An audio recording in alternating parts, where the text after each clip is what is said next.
Imagine a country known for having the most unattractive looking cities being transformed by the touch of a paintbrush. In Afghanistan, the city of Kabul, an artist is using his vision to help heal the city by painting beautiful images on bomb-proof walls.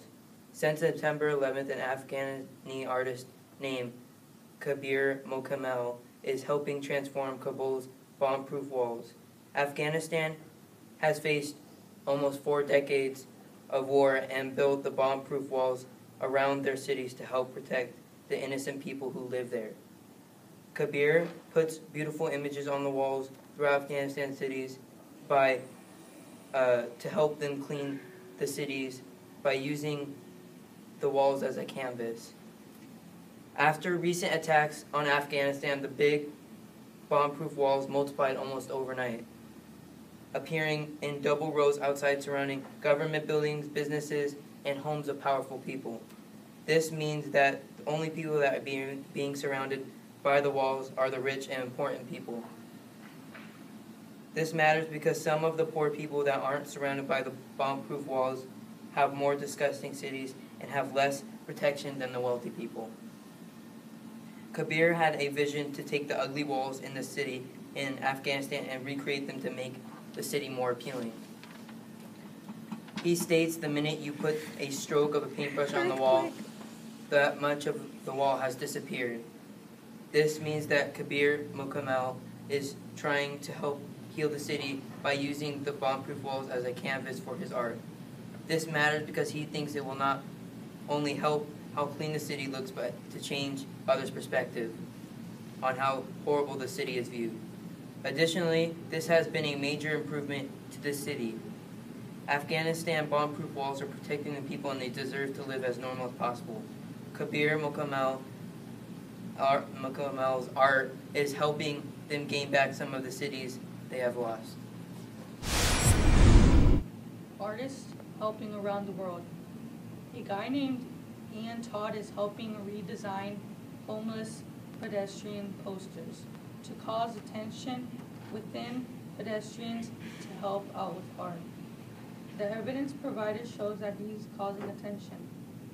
This means one could infer that this method of attention might be working.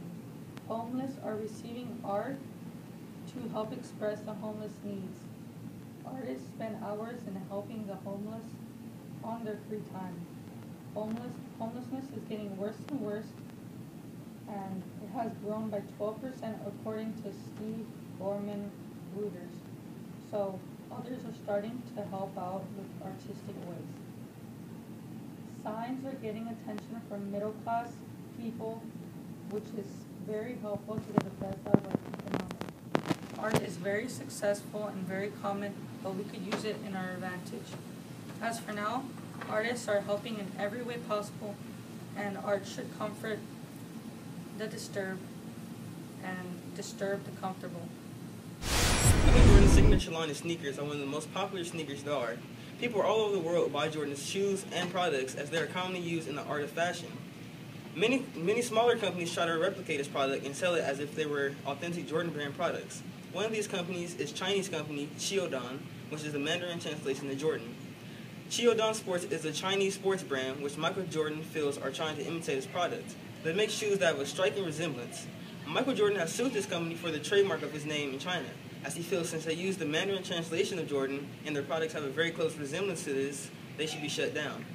Retired American basketball player Michael Jordan, CEO of Jordan Brand, has sued a Chinese brand for producing counterfeit versions of his product.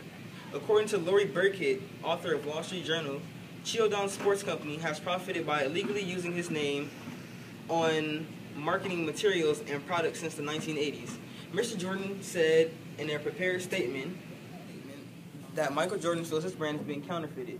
According to the International Business Times, Chiodon reportedly made 1.3 billion yuan, or $276 million US dollars in 2012. That's all money Michael Jordan feels should have been his, but Chiodon is taking it from him. We do, however, know how this case ended. Michael Jordan did lose his case at Chiodon after 3 court hearings. After his court hearing in Beijing, China, the judge dismissed the case. Taken from the article on International Business Times website written by Evan Blake, After 2 court decisions ruled in the favor of Chiodon, Jordan appealed to the Beijing court, which reaffirmed their original decision in the verdict published in Chinese media and translated by courts. It read, Chiodon is not the only name that corresponds to Jordan, and Jordan is only an ordinary surname of American people, not a full name. So the current evidence is not enough to prove that Chiodon determinedly points to Michael Jordan. We can see here that there wasn't enough evidence that Chiodon was trying to imitate Jordan Brand for the court to rule in Jordan's favor. Michael Jordan was surely unhappy about this, as Chiodon gets to stay in business and continue to make profit. Though Chiodon is still in business, Michael Jordan may have won this in the long run. Chiodon has apparently gained some bad reputation from these publicized court cases, as it now seems Chiodon is suing Jordan for giving their company a bad name and reputation by accusing them of making a knockoff product. It seems Jordan Brand and Chiodon Sports just have a natural grudge against each other, as now both companies have put the other in court for different allegations. Cartoonists fear that criticism is becoming unacceptable. They fear this because the reaction against the cartoons becomes more and more harsh. Now the people in power react as if the drawing is real. So now the cartoonists stress that they will get in trouble for their art. Some political leaders take the cartoons the wrong way and react harshly.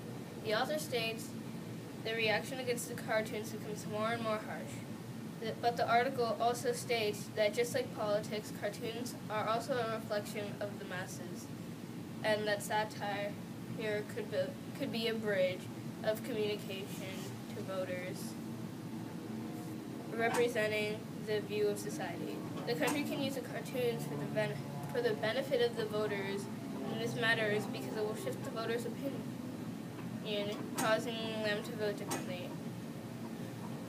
The quote provided is, if you have fear, then you have no chance. Fear limits artists' originality and caution leads to drawings which becomes more and more repetitive and less innovative. A representative artist will never attract any attention from readers.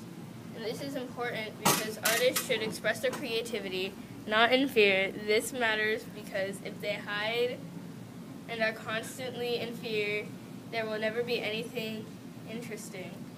This quote is short but inspirational. As for now, we don't know what will happen to if the cartoonists continue to criticize the government. And this is why the cartoonists are currently stressing the matter. The way the people in power react is not the way anyone should react to something as small as a comic.